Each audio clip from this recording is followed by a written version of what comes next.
This is a screencast on the dimension of the Cantor set, and I'm going to begin by talking about dimension in general.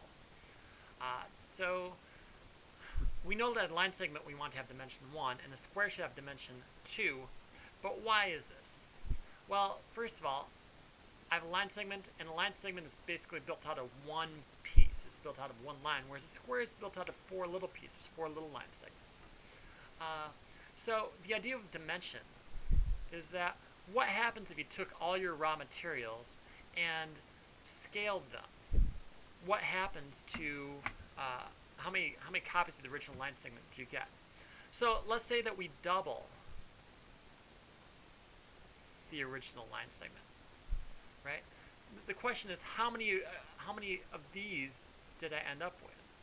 Well, very briefly, you can imagine if I kind of take that off and just move it there, I end up with 2 copies of the original line segment if I double the kind of the raw materials. So what that says is if I double the raw materials, I get 2 line segments, and then I'm going to solve for x, and x is the dimension. In fact, I should call that d instead. So d equals 1. And it doesn't just work for 2. If I tripled the amount of input material, if I tripled the length of this, I jumped the gun there. So I'm going to triple the length of all the raw materials involved. There's only 1. If I triple the length of that, 2, 3.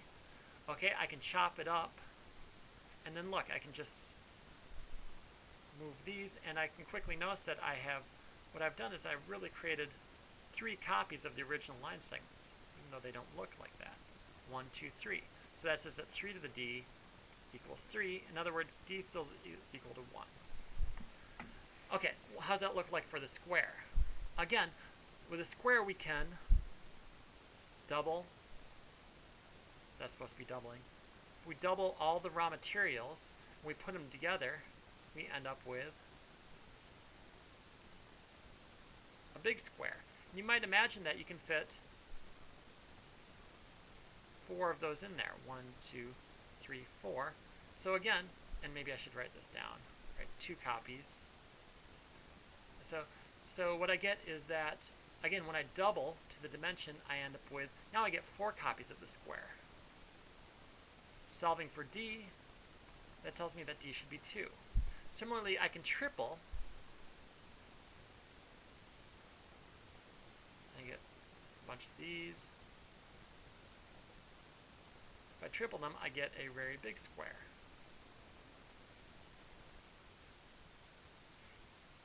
And, right, I mean, you go through, and you're going to see that I'm going to end up with, oh, sorry, well, if I triple them,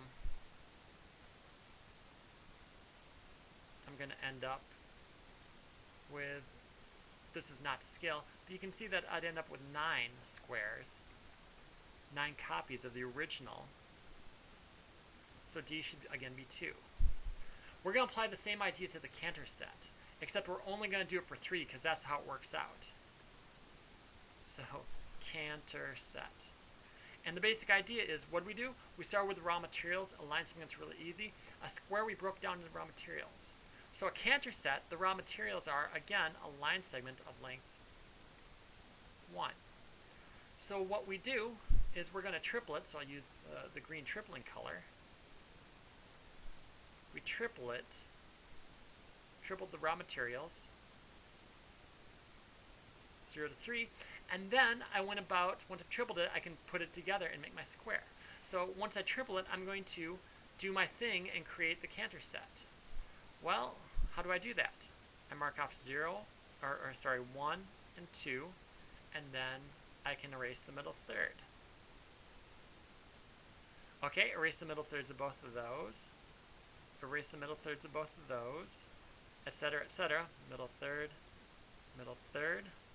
and what you notice is that when I need to get the pencil back. When I triple the amount of starting materials, I end up with 2 copies. So what I get is that d is equal to log 2 over log 3.